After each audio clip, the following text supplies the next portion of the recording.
Tonight, Australia adds its voice to civilian concerns in the Gaza city of Rafah.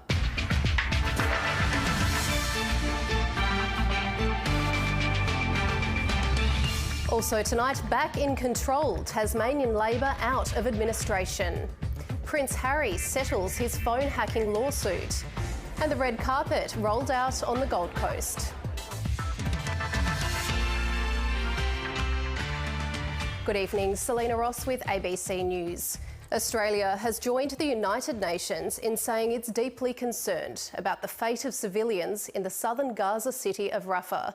Israel's Prime Minister Benjamin Netanyahu has ordered his military to draw up a plan to evacuate Palestinian refugees before it begins a ground attack to defeat remaining Hamas fighters.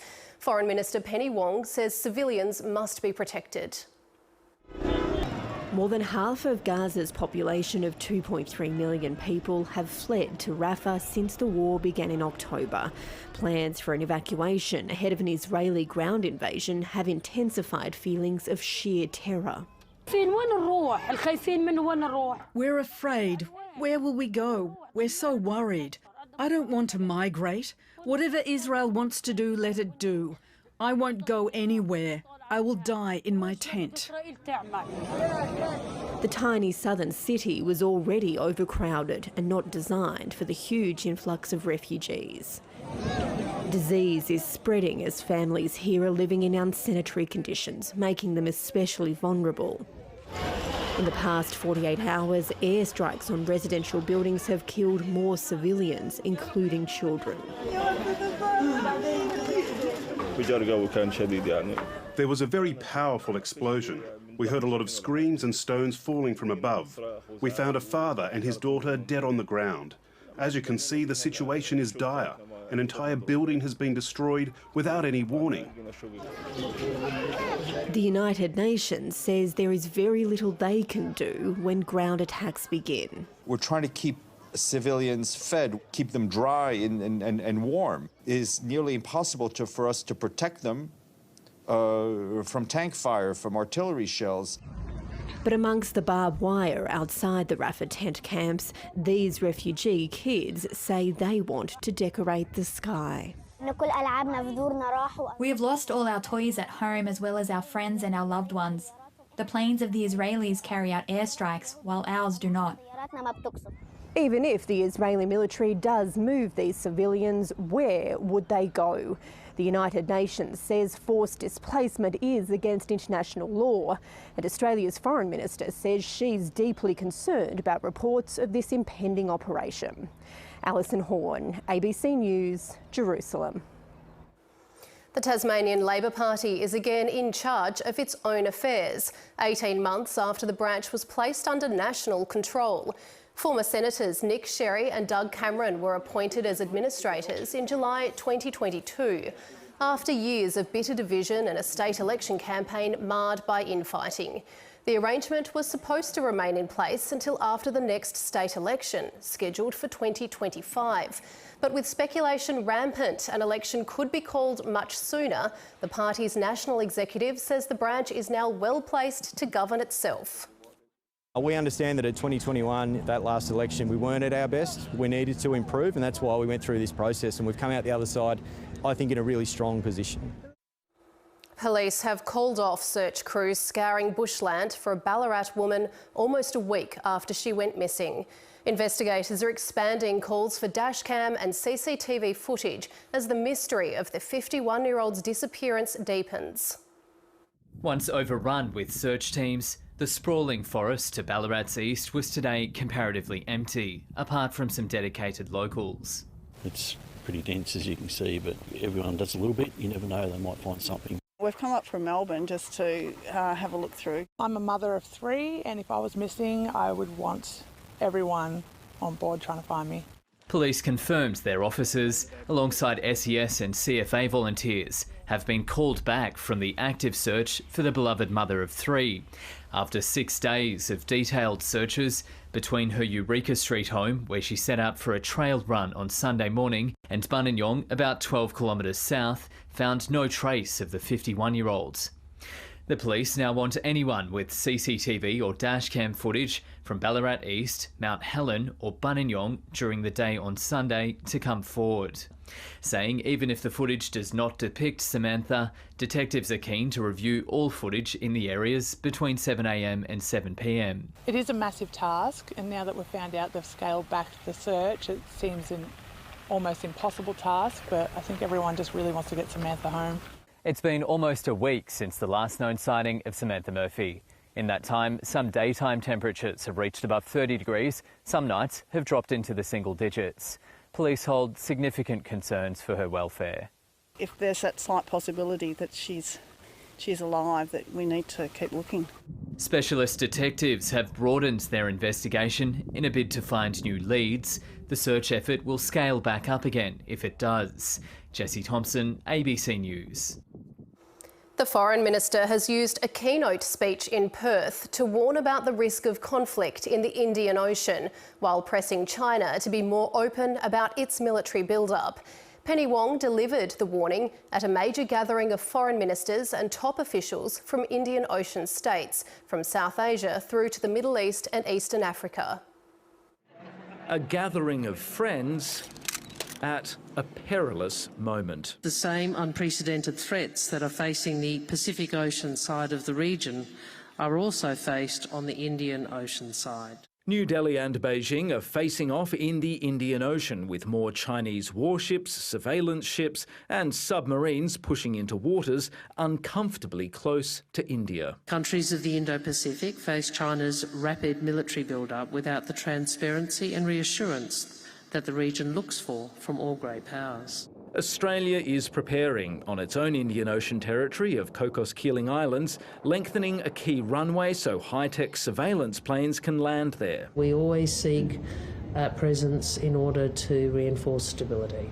India and Australia also share very similar anxieties about Chinese diplomacy in some Indian Ocean states. There is a need to address disinformation, interference, opaque lending practices and coercive trade measures. Unsustainable debt, opaque lending practices, unviable projects and injudicious choices. Similarly, there are the complexities of dual-purpose agendas. But some of the countries caught in the tussle between China and India would prefer all the major powers to take a step back. Sri Lanka's president warning that the jostling is making life harder and more unpredictable. The space for manoeuvrability for littoral states is shrinking fast. The list of potential hotspots and conflict zones around the globe just seems to keep on growing. And Australia's anxious that the Indian Ocean could join that list in the future. One of the best ways to hedge against that is to form tighter informal bonds with larger numbers of smaller countries in the hope that they can convince the larger powers to keep the peace. Stephen Jedgetts, ABC News, Perth. US President Joe Biden will appoint a high-level task force to tighten the supervision of classified material during presidential transitions. It comes after the special counsel's report into Joe Biden's handling of classified documents said the president was an elderly man with a poor memory. The vice president has slammed the comments as politically motivated. As a former prosecutor, the comments that were made by that prosecutor, gratuitous, inaccurate, and inappropriate. Prince Harry has settled the final elements of his phone hacking claim against Britain's Daily Mirror and called for authorities to uphold the law when it comes to illegal behaviour by media outlets. The publisher has agreed to pay the Prince's legal costs and substantial damages. The Walter Payton NFL Man of the Year, Cam the Man Hayward. The Prince wasn't in court today. He was in the US for an NFL awards show. I'm in shock. That's Prince Harry. A world away from the British tabloids. In December, the High Court ruled that Prince Harry had been the victim of phone hacking by journalists at the Mirror newspapers. Now, the same publisher has settled over similar complaints relating to a further 115 articles. Outside the court, Harry's lawyer issued a statement on his behalf.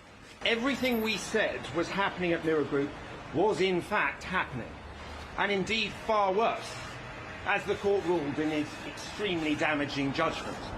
Piers Morgan was the editor of the Daily Mirror 20 years ago. Prince Harry says he knew what his reporters were up to, a claim Piers Morgan denies. Invading the privacy of the royal family is utterly reprehensible. And on that, I share Prince Harry's opinion. I just wish he'd stop doing it. What about you? Do you wish you hadn't done it? Have you heard from the police? And this is not the end of Harry's crusade against Britain's notorious tabloids. Prince Harry's guns are going to train on The Sun, and there's a case against them later in the year, and then inexorably after that on the Mail newspaper groups. He's pushing for cultural change in the media. I believe in the positive change it will bring for all of us. Prince Harry said in that statement that his mission continues. That suggests he wants justice for other victims of phone hacking, and he wants to see prosecutions. Steve Kinane, ABC News, London. There's no cure, and hundreds of thousands of women suffer from it. But at last, there's a potential game changer for sufferers of the painful condition endometriosis. New specialist clinics have sprung up around Australia, many of them with long waiting lists before doors even opened.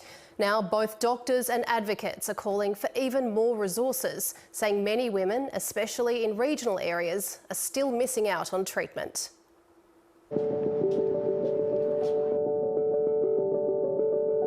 Hi Leanne, come through. Good to see you again. Come in. When you come in here, you know that you're in a safe space. Just try to keep these muscles nice and relaxed. Leanne Williams suffers from endometriosis, otherwise known as endo. It almost feels like a hot poker in your bottom and someone twisting it. It's been so painful at times that she's ended up in hospital emergency, but on one occasion, staff thought she was a drug addict. I was screaming in pain, and for someone to look at you and go, oh, here's an addiction brochure, it's pretty condescending, and it shows a lack of understanding and a lack of empathy. All right, so we'll just check your blood pressure. Thank you. Fast forward 3 years and Leanne has come a long way in her battle to be believed. She's one of the first patients to use this new federally funded clinic in suburban Perth, dedicated to endometriosis and pelvic pain. 22 of the centres have opened up around Australia in recent months, offering relief from long wait times to see specialists in the public system. Probably almost a 2-year wait is my understanding for assessment of these patients. In that time, ongoing pain and suffering occurs. Are you maybe able to just describe the pain to me a little bit? Patients are screened for up to an hour before their first visit. It's a one-stop shop, offering various treatment and pain management options, including pelvic health physio. We see, the pelvic floor becoming really tense, and that can be a large driver to their pain. Endo happens when tissue similar to the lining of the uterus grows elsewhere, usually around the ovaries. It's common. In one age group, 1 in 7 women have got it. At the opening of another of the clinics on the Gold Coast recently, advocates welcomed the new facilities, but said not enough GPs were referring their patients to them. Take their patients seriously when they present with pelvic pain and not just say, oh, it's normal to have pain with your period. Well, it's not. Thank you so much. But GPs believe a lot of progress has been made on women's health generally in the 5 years since Australia launched a national action plan to tackle the chronic disease. With 50% of our GPs now being women, this is a problem that is a common one that we deal with within general practice. And this is what's causing your pain. Dr Nicole Higgins, who's based in Mackay, says the biggest issue now is providing care for women in remote and regional areas. Place-based solutions are really what's important versus just plonking clinics in certain places. The Commonwealth spent nearly $29 million on research to find a cause and a cure for endo. To put that in proportion, since 2014, the National Health and Medical Research Councils spent over $530 million on diabetes research. Advocates say endo should receive a similar investment, given its impact. The cost to the economy is estimated to be around $9.7 billion. In the meantime, many patients face the heartbreaking side effect of struggling to have children. Leanne has overcome that challenge with baby Orlando to prove it. It's been since I stopped breastfeeding him that I've had an increase in pain. It's hoped these clinics can offer alternatives to the heavy drugs many patients rely on. Bye-bye, wave, bye-bye. Bye. Until a cure is found, they're only likely to get busier. Claire Moody, ABC News.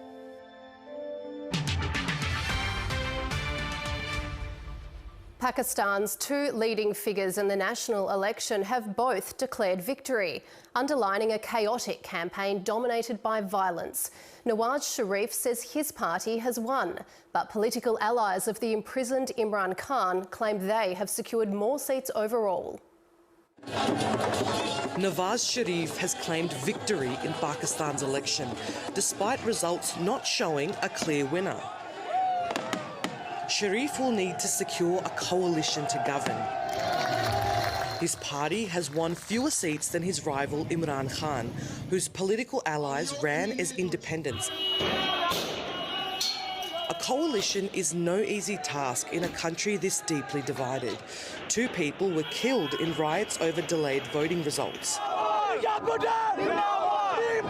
Many suspect that was a sign these elections are rigged, and protests erupted in areas with strong support for Khan-backed candidates. Sharif will need more than a dove to find peace in Pakistan, as the country struggles with soaring inflation and an unstable economy. Analysts have described this as one of Pakistan's least credible elections. An internet shutdown, delays in polls and slow results have triggered suspicions of vote rigging in favour of political parties backed by the country's powerful military. Just a day before the election, at least 28 people were killed in bombings at political offices. Authorities say they suspended mobile and internet services to maintain law and order. Khan supporters worry this had a disproportionate impact on their tech-heavy campaign. I don't think Pakistan has ever seen the level of tyranny that people on the streets have faced, but they are fighting back. With Khan's Pakistan Tehreek-e-Insaf party using TikTok rallies to reach voters. And even artificial intelligence to deliver speeches on his behalf. But many remained defiant in spite of the blackout. We want people to elect candidates who will resolve all of our problems, who will do something to improve our future. In the midst of a difficult and deadly chapter in Pakistan's political history, people are focused on making a better life for themselves. Meghna Bali, ABC News. Hobart became a wash of colour today as crowds gathered for one of the biggest pride marches in the state's history. Rainbow advocates made their way through the CBD to Franklin Square at midday to celebrate the state's LGBTQIA+ community. By mid-afternoon, the park was alive with performances, stalls and food. The annual parade and party usually attracts hundreds of people. This year, event organisers say they've attracted a record number of marchers. Well over 1,000 people. It was a massive turnout, one of our biggest events ever for Party in the Park and the parade. It seems that the crowd just kept seeming to keep coming and coming in, which was fantastic. Poker enthusiasts are calling for a ban on recreational games played in pubs to be lifted. Poker leagues across Tasmania were shut down by the state's Liquor and Gaming Commission late last year, leaving recreational gamers without a public place to play for cash. There are fears the ban could lead to an unregulated and illegal underground poker circuit. The Commission says it's enforcing the law, which only allows licensed casino operators to run a game that charges an entry fee or involves betting. I've played 2 nights a week. Cost me $60 probably. Bit less. Where's the harm? Where the harm is, I'm not engaging with the friends and people that I've been engaging with for the last 20 years. A change in medical testing could help drive down rates of sexually transmitted infections in Australia. 1 in 6 Australians will get an STI, and the rates have been increasing in recent years. Natalie Whiting explains. Could a change in how we test for STIs help bring down the high rates of infections in Australia? The number of syphilis cases has tripled over the past decade. There was a drop during COVID-19, but otherwise you can see it's been steadily rising. Rates of gonorrhea have also been increasing. Chlamydia remains the most common STI, with about 94,000 confirmed cases a year.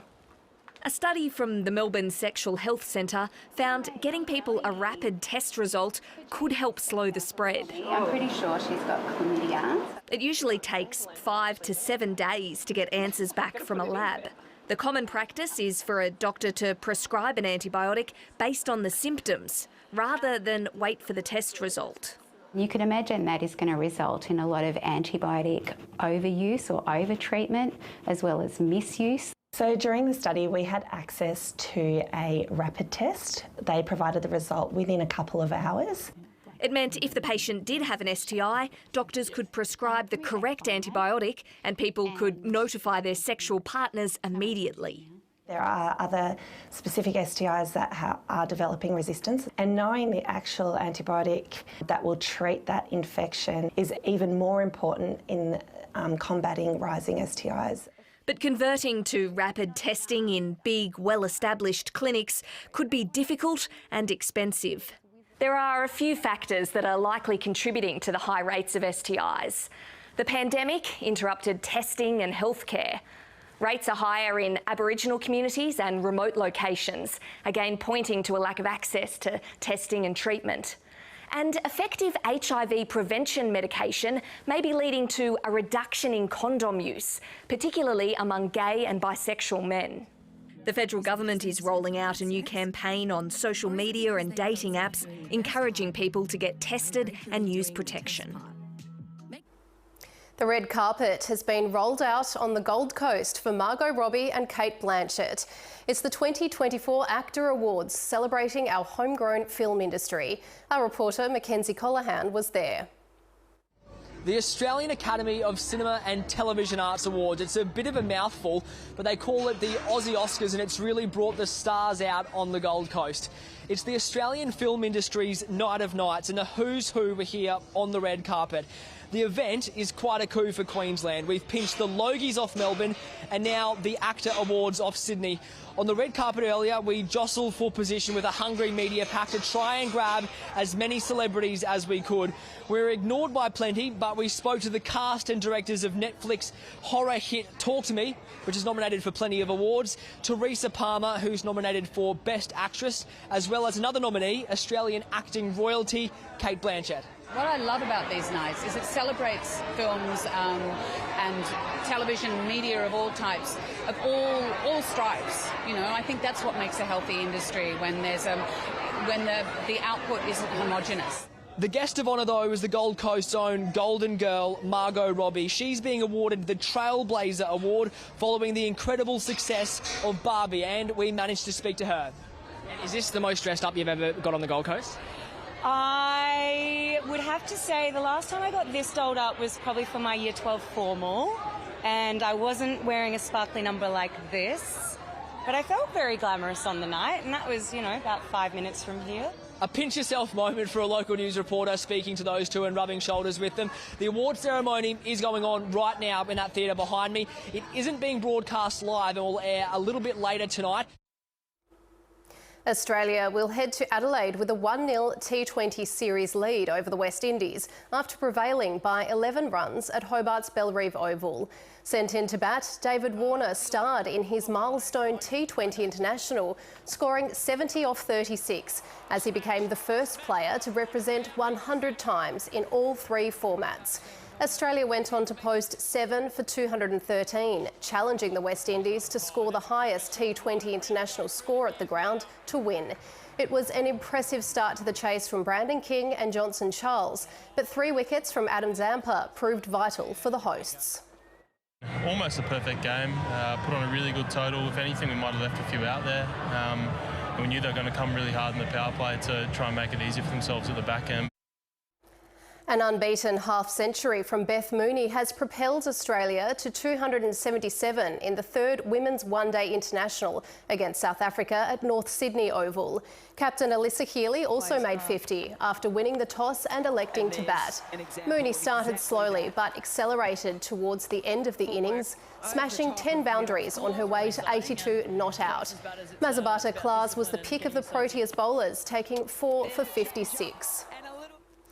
Negative feelings about their body can be a major barrier to women and girls participating in sport. As part of ABC Sport's special series on female athletes' health, several sportswomen have opened up about their relationship with their body. Three-time Olympic diver Annabelle Smith first experienced body image issues when she hit puberty at 17, which coincided with her moving to Brisbane and away from her family. As an elite diver, I was surrounded by other elite divers who had a specific body type, and I think feeling the pressure to have to look like everyone else was a common occurrence amongst a lot of our athletes.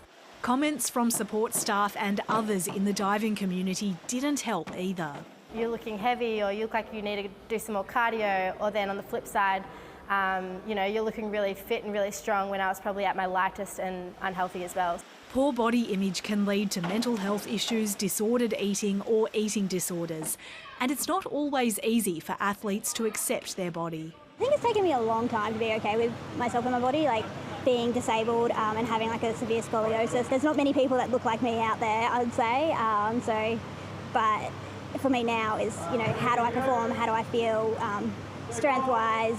Coaches and support staff are being encouraged to be mindful of their language when speaking to athletes and focus on performance over aesthetics. Physically, am I able to do my job?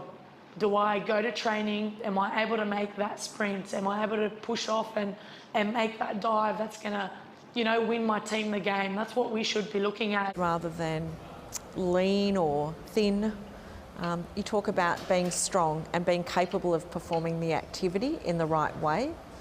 So focusing more on those performance words rather than how you look words. And we're not supposed to look like we looked when we were 12, when we're 18, and everything that's happening with our bodies is perfectly normal. Smith says greater education and awareness for everyone involved in sport is needed to create a positive environment for all athletes. Amanda Shalala, ABC News. A 100-year-old diver has proved age is not a barrier, displaying his skills at the World Aquatics Championships in Doha. The crowd cheered on Iranian Taghi Azagari as he took to the water. Over his lifetime, Azagari has won 9 national titles in Iran and competed in 2 Asian Games where he won 2 medals. There was one more medal for the centenarian, awarded by the World Aquatics President in a special presentation.